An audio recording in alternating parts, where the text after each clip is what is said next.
लोगों से बार बार मिलने का मन होता है? क्यों कुछ लोगों को बार बार देखने का दिल होता है? क्या कभी सोचा है आपने? क्यों कुछ यादें बार बार जहन में आती हैं?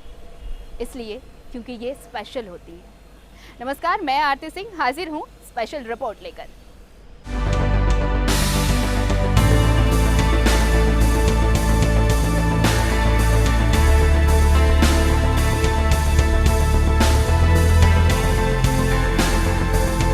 कोरोना काल में सबसे बुरी हालत कुछ राज्यों की है हमारे देश में, और उनमें से एक है दिल्ली। दिल्ली में लोग अस्पतालों के चक्कर काट रहे हैं। कुछ लोगों को तो ये भी नसीब नहीं हो रहा। लेकिन ऐसे वक्त में भारतीय रेलवे के आनंद विहार स्टेशन को आइसोलेशन वार्ड में तब्दील कर दिया गया है। देखिए वहां से यह खास रिपोर्ट।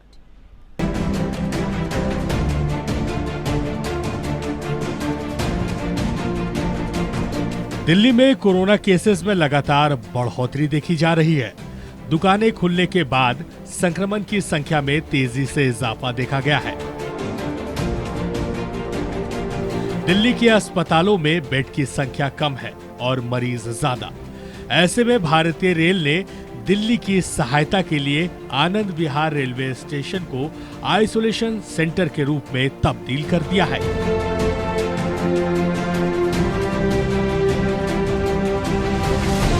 यहाँ खड़े ट्रेनों को आइसोलेशन सेंटर का रूप दिया गया है और फॉगिंग के साथ पूरी तरह सुनिश्चित किया जा रहा है कि यह पूरी तरह सुरक्षित रहे। उनको भी लोकेशन दिल्ली गवर्नमेंट के साथ मिलके जहाँ जहाँ रखने हैं उनको तय कर लिया जाएगा और उनको भी 1-2 दिन के अंदर जल्दी से जल्दी उनको भी प्लेस कर दिया जाएगा। इन 500 कोचेज के रखने के बाद करीब 8000 बेड जो है वो अवेलेबल हो जाएगा। वो 8000 बेड जो है पेशेंट के लिए अवेलेबल है। ट्रेनों में फॉगिंग के साथ वेंटिलेटर और सैनिटाइजेशन का पूरा ख्याल रखा जा रहा है। दिल्ली में कोरोना संक्रमण का खतरा जब ज़्यादा तेज हुआ तो केंद्र सरकार ने मदद के लिए हाथ बढ़ाया और उसकी एक बानगी है कि दिल्ली में रेलवे की तरफ से खास पहल की गई है। दिल्ली का आनंद विहार रेलवे स्टेशन है, यहाँ से आम यात्रियों के लिए जो पहले ट्रेन सेवा चलती थी उसे फिलहाल बंद कर दिया गया है आज से, और यहाँ आइसोलेशन वार्ड बनाया गया है रेलवे की तरफ से और रेलवे के रैक को लगा दिया गया है। देखिए नई दिल्ली खास करके आनंद विहार रेलवे स्टेशन पर ये तस्वीर है। कोविड-19 आइसोलेशन कोच है ये जो साधारण जो स्लीपर क्लास की बोगियां हैं उसे आइसोलेशन कोच में तब्दील किया गया है। चूँकि रेलवे ने ये तैयारी की देश के अलग अलग हिस्सों में कि जहां आइसोलेशन सेंटर की कमी है उसे रेलवे राज्य सरकार की ज़रूरतों के हिसाब से, जिस तरीके से राज्य सरकार मांग कर रही है, डिमांड कर रही है, उसके हिसाब से रेलवे उसे सुविधा मुहैया करा रहा है। और आनंद विहार की तस्वीर देखिए, यहाँ से अमूमन बिहार, उत्तर प्रदेश, बंगाल से जाने के लिए जो चाहे श्रमिक स्पेशल ट्रेन हो या फिर अन्य स्पेशल ट्रेनों की आवाजाही को फिलहाल रोक दिया गया है। और यहाँ आइसोलेशन कोच बनाया गया है, यहाँ रैक डाला गया है, उसकी तस्वीर आपको न्यूज़ 11 दिखा रहा है। इस आइसोलेशन कोच की बहुत सारी खूबियाँ भी है। देखिए कि यहाँ इस अमूमन ये स्लीपर क्लास की बोगी है और स्लीपर क्लास में जैसे ही आप घुसते हैं तो देखिए कि ये कोच नंबर यहाँ डाला गया है और ये देखिए येलो 9 ब्लू 9 रेड रिमार्क्स किया गया है जो वहाँ के जो रेलवे की तरफ से उसका ये तस्वीर है। इसमें क्या क्या डस्टबिन है, बकेट है, मग है, पट्टा है, ट्रांसपेरेंट कर्टेन है और ये है। जैसे ही हम देखिए घुसते हैं तो ये अमूमन जो यात्रियों के लिए जो सबसे बड़ी जानकारी है वो ये है कि एक डब्बे में 9 कंपार्टमेंट होते हैं जिसको कुप्पा कहते हैं और स्लीपर क्लास की बोगियों में होता है अमूमन। तो ये देखिए कि इसमें 4 यात्री के लिए है, लेकिन जो जानकारी है उसमें फ़िलहाल 2 रखा जाएगा एक सीट पर और शुरू में 1 रखा जाएगा। ये इस आइसोलेशन कोच की खूबी है। दूसरा, हर एक कोच में 3 जो हैं वो ऑक्सीजन के सिलेंडर दिए गए हैं। इस तरीके के 2 है आप जितने भी कोचेस देखेंगे उसमें, और इसे मेडिकली ट्रीटमेंट की तरीके से ट्रीट किया जाएगा। अगर किसी को सांस लेने में दिक्कत है किसी मरीज को तो उसका इस्तेमाल यहाँ की मेडिकल टीम करेगी। और ये स्थिति है, 9 कोच होंगे, इसमें हर एक पर 2-2 होंगे। देखिए कि दो दो यहाँ पे इस तरीके से होंगे। जो पहला कंपार्टमेंट है मेरे पीछे वो मेडिकल टीम के लिए रहेगी। यहाँ पे मेडिकल टीम चेक करेंगे और ये देखिए किस तरीके से पर्दा रखा गया है सेफ्टी के लिए। और सेफ्टी के तहत ही यहाँ देखिए कि डस्टबिन का इस्तेमाल किया गया है और इस तरीके से ये पूरा कंपार्टमेंट है। चौथा, पाँचवा, छठा इस तरीके के कंपार्टमेंट में यहाँ रखे जाएंगे। ये आमतौर पर स्लीपर कोचेज होते हैं, जनरल क्लास के भी कोच इसको कहते हैं। इसको आइसोलेशन कोच में तब्दील किया गया है। चूँकि दिल्ली में 40,000 से ऊपर अधिक हो गए हैं और लगातार केंद्र सरकार, राज्य सरकार की बैठकें हुई, न केवल दिल्ली बल्कि अलग अलग राज्यों में, चाहे वो झारखंड हो, बिहार हो, उत्तर प्रदेश हो, बंगाल हो, अगर आइसोलेशन वार्ड की दिक्कत है तो रेलवे ने मदद के लिए हाथ बढ़ाया है। आइसोलेशन कोच की व्यवस्था की गई है और इस आइसोलेशन कोच के जरिए जो राज्य पर है मरीजों के दबाव उसको कम किए जाने की कोशिश है। और इसी का नतीजा है कि नई दिल्ली के आनंद विहार रेलवे स्टेशन पर आइसोलेशन कोच की व्यवस्था की गई है ताकि राज्य सरकार पर जो अधिक दबाव पड़ता है मरीजों का, उस मरीजों का दबाव कम हो, मेडिकल फैसिलिटी हो और शुरुआत में ऑक्सीजन सिलेंडर की व्यवस्था की गई है। तो कुल मिलाकर कहा जा रहा है न केवल दिल्ली बल्कि अन्य राज्यों में भी अगर राज्य सरकारें रेलवे से संपर्क करें, रेलवे से सहयोग मांगे तो रेलवे का दावा है कि वो बिल्कुल पूरे तरीके से तैयार हैं और देश के अलग अलग राज्यों में ज़रूरत के हिसाब से आइसोलेशन कोच की डिमांड वो पूरी करेंगे। देश की राजधानी में कोरोना केसेस के वृद्धि से सभी लोग चिंतित हैं। ऐसे में रेलवे का ये कदम काफी सराहनीय है।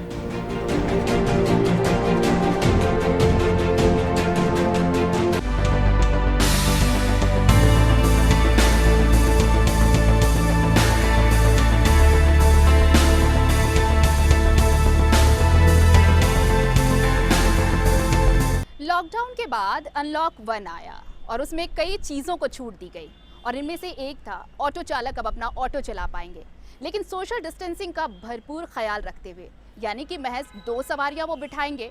और ये जो फरमान आया ये उनके लिए एक दंड जैसा हुआ। ऐसे में किसी ने एक अनोखा उपाय ढूंढ निकाला है और इसलिए हम लेकर आए हैं ये स्पेशल रिपोर्ट खासकर इस विषय पर। जमाना सोशल डिस्टेंसिंग का है, ऐसे में दूर रहकर ही सारे कामों को निपटाने की आदत बनानी होगी।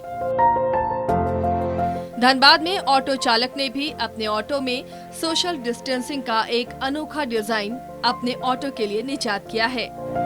मेरे पीछे प्लास्टिक का कवर लगा हुआ, इससे मेरा जीवन और सवारी का जीवन दोनों सुरक्षित है क्योंकि हम दोनों के बीच में ये पर्दा है जिससे संक्रमण का खतरा नहीं है। ऑटो में प्लास्टिक का उपयोग कर पार्टीशन कर दिया गया है जिससे इसमें 4 व्यक्ति बिना एक दूसरे को छुए बैठ सकते हैं।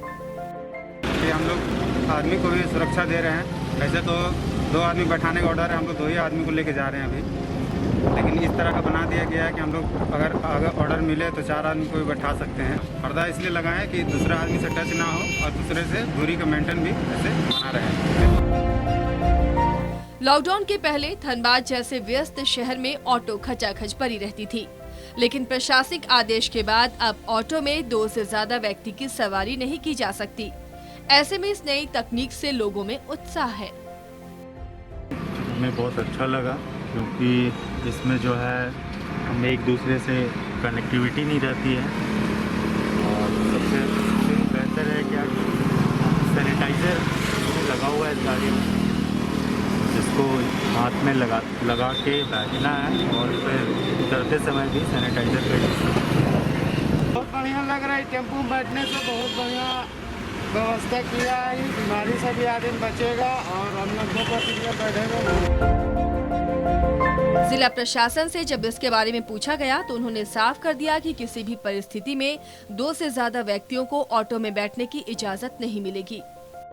तो झारखंड सरकार का निर्देश है कि टोटो और जो इलेक्ट्रिक ये से चलती है, बैटरी से चलती है और जो अन्य जो छोटे ऑटो हैं उसमें 2 यात्रियों के चलने की निर्धारित की गई। अगर 4 सवारी चलते हैं तो उन पर कार्रवाई की जाएगी, जो चालान काटा जाएगा। अपने अपने तरीके से लोग आने वाले दिन के लिए तैयारी कर रहे हैं। ऐसे में इन ऑटो चालक का प्रयास सराहनीय है। लेकिन अभी शायद इन्हें 2 यात्रियों से ही संतोष करना पड़ेगा। धनबाद से न्यूज़ 11 भारत के लिए दिलशाद की रिपोर्ट।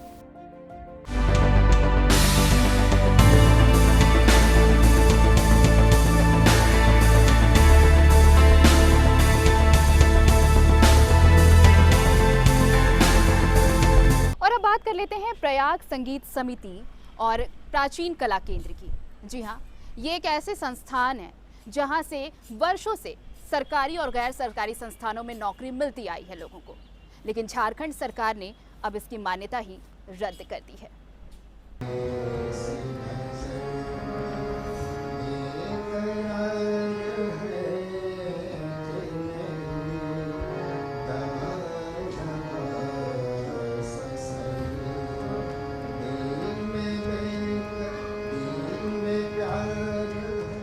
झारखंड में कलाकारों का दर्द कम नहीं हो रहा। झारखंड सरकार ने इलाहाबाद की प्रयाग संगीत समिति और चंडीगढ़ स्थित प्राचीन कला केंद्र से मान्यता प्राप्त डिग्रियों को अब मानने से इनकार कर दिया है। आश्चर्य की बात यह है कि यहाँ के लगभग 70 साल पुराने इन संस्थाओं को पूरे देश में मान्यता प्राप्त है। और तो और झारखंड में भी इस संस्था से नौकरियां भी मिल रही थी और अभी शिक्षक भी अपनी सेवाएं दे रहे हैं। गौर करने वाली बात है कि 2012 के गजेट में प्रयाग संगीत समिति और प्राचीन कला केंद्र को शामिल भी किया गया था, लेकिन अचानक इसकी मान्यता पर प्रश्न उठाना सबको अचंभित कर देता है। अब लाखों पास करके निकल चुके हैं, सरकारी जॉब में भी रहे हैं। और तो छोड़ दीजिए, रांची यूनिवर्सिटी के अंदर में आप आएंगे तो रांची यूनिवर्सिटी के उनका जो विभाग है, संगीत विभाग है, संगीत विभाग में जो लेक्चरर हैं वो लोग क्या पढ़े हैं मालूम नहीं, लेकिन संगीत का, पेंटिंग का ये डिग्री तो इन्हीं का है, प्राचीन कला केंद्र चंडीगढ़। और आपने उनको तो जॉब भी दिया, वो लेक्चररशिप भी किए। बहुत ऐसे हैं जो रिटायर भी हो गए, अवकाश ग्रहण करके चले भी गए, और उस समय आपको कोई दिक्कत नहीं थी। अभी आपको लग रहा कि, और सबसे बड़ी बात है कि आप कह रहे हैं कि फर्जी है। फर्जी किस मामले में आप कह रहे हैं? भाई वो तो परीक्षा दे करके पास करता है। राज्य सरकार ने प्रयाग संगीत समिति इलाहाबाद और प्राचीन कला केंद्र चंडीगढ़ की डिग्रियों को फर्जी बताया है, जबकि इन संस्थानों से डिग्री प्राप्त करने वाले हजारों लोग विभिन्न सरकारी और गैर सरकारी स्कूल कॉलेजों में दशकों से संगीत शिक्षक के रूप में सेवा दे रहे हैं। संस्थाएं विश्वविद्यालय से मान्यता प्राप्त हैं। झारखंड सरकार से 6 फरवरी को प्रकाशित गजट में भी उपरोक्त दोनों संस्थाओं का नाम दर्ज है।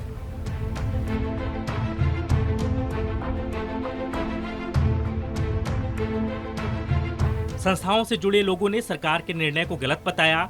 इन सभी संगीत शिक्षकों ने निदेशालय की ओर से लिए गए फैसले को अव्यावहारिक करार दिया। इनका सवाल है कि जब झारखंड सरकार ने 2008, 2012 और 2015 में इन संस्थाओं से पास छात्रों को नौकरी दी, तो फिर सरकार अपने पहले फैसले पर सवाल क्यों कर रही है? अब आश्चर्य यहाँ ये उठता है कि बिहार सरकार जिससे आप बटे, उस समय आपके यहाँ बहुत रह गए बटने के बाद म्यूजिक टीचर, जो बिहार सरकार ने बहाली लिया था। बिहार सरकार आज भी लेता है बहाली, वो उसी डिग्रियों के आधार पर लेता है बहाली। आपने अचानक 2020 में क्या कारण से किया, ये तो मैं नहीं कह सकता। अब आश्चर्य यहाँ इस बात का जरूर है कि आपके द्वारा ही संचालित हो रहा है झारखंड कला मंदिर। ठीक है, झारखंड कला मंदिर में आप स्पष्ट पेपर में प्रति वर्ष निकालते हैं कि इतना फीस यहां लगेगा, ST SC के लिए 50 रुपया लगेगा, जनरल के लिए 100 रुपया लगेगा। वहाँ टीचर द्वारा शिक्षित किया जाएगा, सब तरह की तैयारी कराई जाएगी, आर्ट और कला के क्षेत्र में, पेंटिंग हो, गाना हो, डांस हो, सबके क्षेत्र में। ठीक है, वो आपने कर लिया और स्पष्ट उसमें करते हैं कि इसके लिए हम प्राचीन कला केंद्र चंडीगढ़ से संबद्धता लिए हुए हैं, इन्हीं की डिग्रियों को हम आपको देंगे। सरकार के इस फैसले से अभ्यर्थियों की परेशानी बढ़ गई है, इसलिए अभ्यर्थियों ने सरकार से इस पर पुनर्विचार करने की अपील की है। अगर ऐसा नहीं होता है तो अभ्यर्थी अभी से ही गोलबंद हैं, आंदोलन करने का मन बना रहे हैं। न्यूज़ 11 भारत के लिए कैमरामैन अविदास के साथ अंजनी की रिपोर्ट।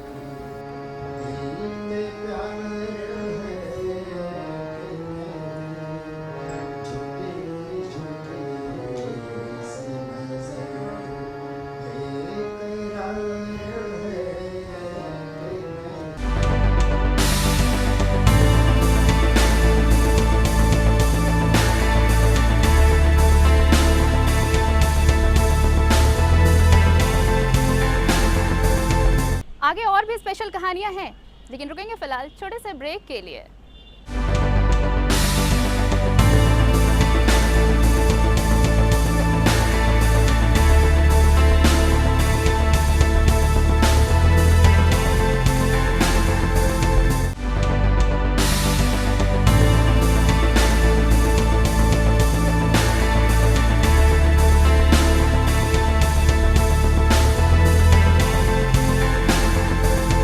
और चलिए अब आपको लिए चलते हैं देवघर। जी हाँ, कुछ महीनों पहले यहाँ पर मुख्यमंत्री हेमंत सोरेन ने देवघर अस्पताल को ब्लड संग्रहण वाहन दिया था ताकि मरीजों को सहूलियत हो सके, लेकिन ये गाड़ी आज भी अस्पताल के सामने जस की तस पड़ी है। क्यों है ये खामी? देखिए यह खास रिपोर्ट। रक्तदान महादान जीवन दान, ये कहावत हम सुनते भी हैं और सुनाते भी हैं, लेकिन इसी रक्तदान की एक परेशान कर देने वाली तस्वीर हमें और परेशान कर देती है। कहानी देवघर की है, जहां इसी रक्तदान को बढ़ावा देने के लिए मुख्यमंत्री हेमंत सोरेन ने देवघर के लिए विशेष वाहन रवाना किया था। इस वाहन में तमाम वो आधुनिक उपकरण लगे हुए हैं, जहां से खून लेकर उसे सुरक्षित भी रखा जा सकता है। जी, अगर ये वाहन अगर चलती है तो जितने भी महिलाएं देने वाली है, ब्लड रक्तदान करने वाली है, या फिर लड़कियां हैं, कुछ लड़कियां हैं कि जो रक्तदान करेंगी, आने में उनको प्रॉब्लम होता है, उनके लिए ये अगर चलाया जाए तो डोर टू डोर जाके हम लोग रक्तदान करवा सकते हैं और इनसे बहुत ज्यादा फायदा मिल सकता है इनसे। लेकिन यह स्थिति बिल्कुल ही अलग है। वाहन जैसे का तैसे पड़ा हुआ है और रक्तदान की प्रक्रिया बंद हो चुकी है। देखिए, यह तो सरासर जो है कि यहाँ का विभाग का नेग्लिजेंसी है। 1.5 महीना पहले 2 महीना पहले यह गाड़ी यहाँ पर आई है ताकि ब्लड का कलेक्शन जो है पूरा जगह से घूम करके लिया जा सके, लेकिन यहाँ पर टेक्नीशियन का कमी का रोना रो करके जो है यह लोग जो है कि बहन को खड़ा किए हुए हैं। यह जो सरकार के द्वारा स्वीकृत जो यह इच्छा से जो किया गया है कि इतनी बड़ी जो योजना आपको दिया गया है, उस योजना का आप लोग दुरुपयोग कर रहे हैं। गौर करने वाली बात यह है कि देवघर स्थित ब्लड बैंक में यहाँ के अलावे पड़ोसी राज्य बिहार से भी थैलीसीमिया जैसे मरीजों की जरूरत पूरी की जाती है, लेकिन वाहन रहने के बावजूद यहाँ डोनर तक नहीं पहुँचते और खून की कमी यहाँ के ब्लड बैंक में देखी जा रही है। यह है यहाँ के प्रभारी जिनके जिम्मे में ये वाहन है। इनकी बातों को सुनकर ऐसा लगता है मानो इन्हें इसमें कोई दिलचस्पी नहीं। अभी तक तो इन्होंने इस वाहन का कैलेंडर तक नहीं तैयार किया है। संभल नहीं होता तब इस वाहन को भेजने से भी कोई फायदा है नहीं। इसका एक कैलेंडर बनेगा जो कि हमारे नोडल पदाधिकारी सिविल सर्जन के पास जाएगा, तब हम लोग उस गाड़ी को वहाँ के लिए मूव करा देंगे। सर, अभी भी वो एक्चुअली क्या है ना कि 1 साल पहले ही खरीदा गया था वहाँ NRH में, लेकिन वहाँ बहुत दिन से खराब रही, बैटरी उसका डाउन हो गया। किसी तरह बैटरी यहाँ ला के लोग लगा दिया। लॉकडाउन के चलते कोई दुकान नहीं खुली थी, उसमें बैटरी बदलना है। सिर्फ बैटरी बदलने के बाद वो गाड़ी चालू हो जाएगी। ये हम आदेश दे दिए हैं, कोटेशन आ गया है और खरीदने परचेज का आदेश दे दिए हैं, और जल्दी खरीदा के जल्दी स्टार्ट हो जाएगा। खून की जरूरत कभी भी कहीं भी पड़ सकती है। ऐसे में ये जरूरी है कि इस वाहन को जल्द से जल्द परिचालित किया जाए ताकि डोनर्स इसका फायदा उठा सकें और खून को सही तरीके से संरक्षित किया जाए।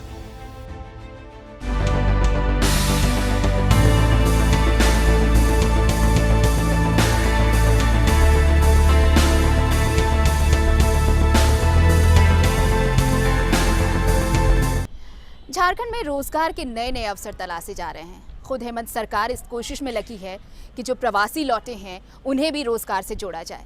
लेकिन अगर किसी सेक्टर ने बूम किया है तो वो है मत्स्य पालन, क्योंकि इस रोजगार से जुड़कर अभी युवा किसान हैं, वो भी अपनी आर्थिक स्थिति मजबूत कर रहे हैं।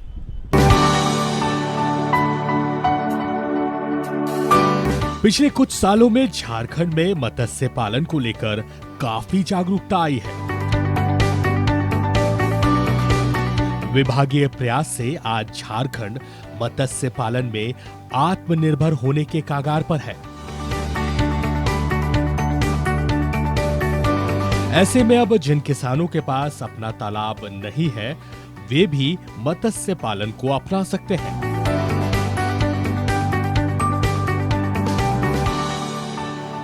बायोफ्लॉक तकनीक से अब आप अपने घर के आंगन में छोटे से तालाब का निर्माण कर मत्स्य पालन की शुरुआत कर सकते हैं, और वो भी काफी कम कीमत पर। बोकारो के रहने वाले 4 दोस्तों ने भी यही ठान लिया। बायोफ्लॉक तकनीक को अपनाया और कुछ दिनों की कड़ी मेहनत के बाद इस तकनीक से 2 बायोफ्लॉक तालाबों का निर्माण किया। हम लोग सब मिल के सोचे कि एक सेल्फ सफिशिएंट बनने के लिए कुछ एक किया जाए। तो एक छोटा सा हम लोग का कोशिश है कि ज़मीन हम लोग के पास था ऑलरेडी, तो एक इंटीग्रेटेड फार्मिंग टाइप का हम लोग शुरू करते हैं, जिसमें मछली पालन भी हो, खेती बाड़ी भी हो, मुर्गी पालन भी हो, आने वाले समय में डेयरी भी हो। तो उसी इनिशिएशन में हम लोग का पहला कदम हुआ है बायोफ्लॉक सिस्टम में। बायोफ्लॉक में हम लोगों ने सोचा कि तालाब वाला का मेंटेनेंस से ज़्यादा अच्छा है कि एक कुछ पोर्टेबल टाइप का किया जाए। इस तरह के तालाब में मछली के मल को जीवाणु के माध्यम से प्रोटीन में बदल दिया जाता है, जो इसके आहार का काम करता है। टैंक में मछलियों को एयर प्रेशर के माध्यम से 24 घंटे ऑक्सीजन की सप्लाई की जाती है। आप कह सकते हैं कि आपके घर में रखे एक्वेरियम का ये एक बड़ा रूप है। टैंक को बनाने में 50,000 का खर्च आता है और इस टैंक में महंगी मछलियों का पालन किया जाता है। ऐसे में आज सुनील और उसके दोस्त काफी खुश हैं और उम्मीद कर रहे हैं कि आने वाले दिन में मछली पालन से वे अपना बाजार बना लेंगे। में अप्रोक्स लगभग 40 से 50,000 रुपये का खर्च रखिए आप, ठीक है। और बाकी आपका सीड वगैरह जो आपका आएगा वो अलग आएगा, जो बीज आपका मछली का आता है। तो अप्रोक्स 50 से 60,000 में आपका सारा चीज़, आपका एक टैंक स्टार्ट हो जाएगा आपका। और आप 3 से 4 मंथ में अप्रोक्स आप 200 से 300 kg आप मछली ले सकते हैं आप। झारखंड में मत्स्य पालन ने अपनी अलग जगह बना ली है। लोगों में मछली सेवन भी बढ़ गया है। ऐसे में आने वाले दिन में कई नए तरीकों से मछली उत्पादन देखा जा सकता है।